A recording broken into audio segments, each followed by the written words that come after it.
नमस्कार दोस्तों, wealth take pro channel में आप सभी का स्वागत है। तो दोस्तों, आज हम इस वीडियो में बात करेंगे डिफेंस स्टॉक्स के बारे में। डिफेंस स्टॉक्स में हमें आज अच्छी तेज़ी देखने को मिल रही है।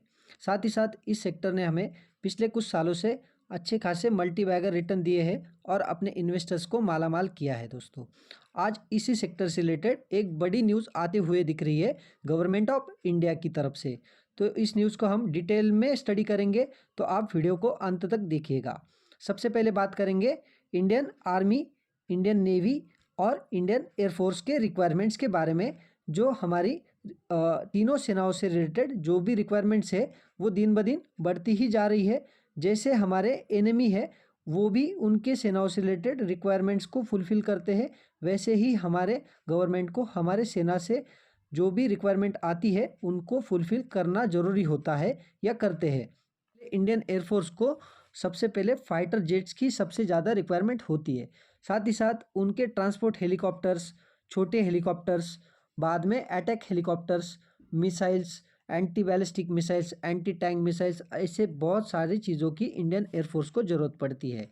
साथ ही साथ हमारे इंडियन आर्मी को bullet proof cars, bullet proof trucks, बाद में ट्रांसपोर्टेशन ट्रक्स, बाद में गन्स, एम्यूनेशंस, ऐसे बहुत सारी चीज़ों की हमारे इंडियन आर्मी को भी ज़रूरत पड़ती है हमारे लैंड को प्रोटेक्ट करने के लिए।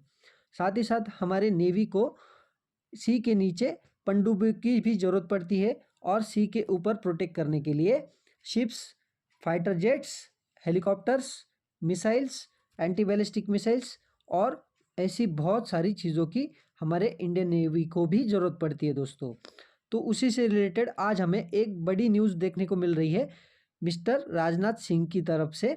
ये हमारे डिफेंस मिनिस्टर है भारत देश के।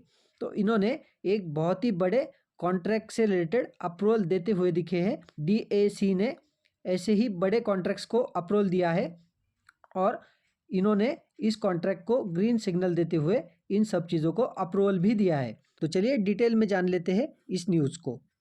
आपसे एक रिक्वेस्ट है, अभी तक आपको ये वीडियो इन्फॉर्मेटिव लगा है तो वीडियो को लाइक एंड शेयर कर दीजिए, चैनल को सब्सक्राइब कर दीजिए। चलिए नेक्स्ट चेक कर लेते हैं।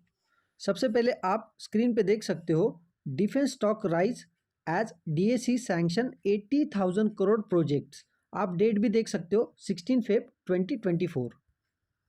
यहाँ पे मैं आपके लिए पढ़ देता हूँ। Defence stock including Hindustan Aeronautics Limited, Bharat Forge, MTAR Technologies and other saw sharp intraday gains on Friday, February 16. After the Defense Acquisition Council (DAC) approved contracts worth approximately 84,560 crore rupees for enhancing India's defense requirements and infrastructure, the DAC chaired by Defense Minister Rajnath Singh approved the proposal. तो यहाँ पे आप ये जो important news है दोस्तों, यहाँ पे देख सकते हो लगभग 85,000 करोड़ रुपीज़ की जो इंडियन डिफेंस रिक्वायरमेंट है, हमारे जो डिफेंस मिनिस्टर है राजनाथ सिंह जी, उनकी तरफ से इनको अप्रूवल मिलते हुए दिखा है। नेक्स्ट स्लाइड में हम देखेंगे इन्होंने कौन सी चीज़ों को अप्रूवल दिया है, साथ ही साथ कौन सी कंपनियों को फ़ायदा हो सकता है इन सब चीज़ों से या इन अप्रूवल से रिलेटेड। तो यहाँ से आप देख सकते हो the proposal cleared by the DAC include new generation anti-tank mines, air defense tactical control radar, heavyweight torpedoes, medium range maritime and multi-mission maritime aircraft, flight refueler aircraft and software defined radios. A proposal to procure an air defense tactical control radar was also approved with an aim strengthen the air defense system efficiently capabilities to detect slow and small low-flying targets. The DSC approved procurement of medium-range maritime multi-mission maritime aircraft, strengthen the surveillance and introduction capabilities of Indian Navy and Indian Coast Guard. ये बहुत ही बड़ी requirement है Indian navy, army और air force की तरफ से, और इससे रिलेटेड हमें डिफेंस मिनिस्ट्री की तरफ से अप्रूवल मिलता हुआ दिखा है। तो अभी सवाल ये है कि ये कौन सी कंपनीज को इससे रिलेटेड फ़ायदा हो सकता है। तो आइए नेक्स्ट स्लाइड में देख लेते हैं। सबसे पहली कंपनी है दोस्तों हिंदुस्तान एरोनॉटिक्स लिमिटेड, मतलब एचएल का शेयर आज हमें लगभग 2.25% के आसपास भागता हुआ दिखा है। ये शेयर में हमें गजब की तेज़ी देखने को मिली थी पिछले कुछ दिनों में और इसमें हमें स्प्लिट भी देखने को मिला था। तो आप हिंदुस्तान एरोनॉटिक्स लिमिटेड के स्टॉक को भी आप अपने रडार पर रख सकते हो। नेक्स्ट स्टॉक है एमटार टेक्नोलॉजीज़। एमटार टेक्नोलॉजीज में हमें लगभग 3.5% के आसपास तेज़ी देखने को मिली थी। साथ ही साथ पिछले कुछ दिनों में एमटार टेक्नोलॉजीज़ के मैनेजमेंट का इशू चलने के कारण स्टॉक में हमें बड़ी गिरावट देखने को मिली है, लेकिन आज हमें 3.5% के आसपास तेज़ी देखने को मिली है।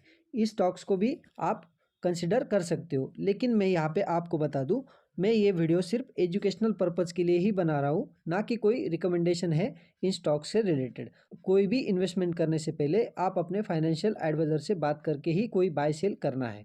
नेक्स्ट स्टॉक है BEL, Bharat electronics limited. Bharat electronics limited भी हमें लगभग 1.5% के आसपास तेज़ी देखने को मिल रही थी, लेकिन क्लोजिंग हमें 187.90 रुपीज़ के आसपास देखने को मिल रही है दोस्तों।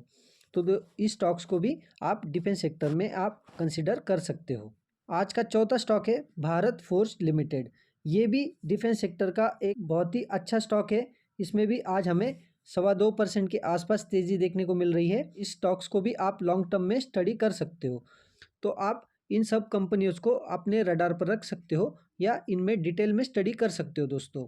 तो दोस्तों, अगर आपको ये वीडियो हेल्पफुल लगा है तो आप वीडियो को लाइक एंड शेयर कर दीजिए और चैनल को सब्सक्राइब कर दीजिए। मिलते हैं नेक्स्ट वीडियो में। जय हिंद, वंदे मातरम।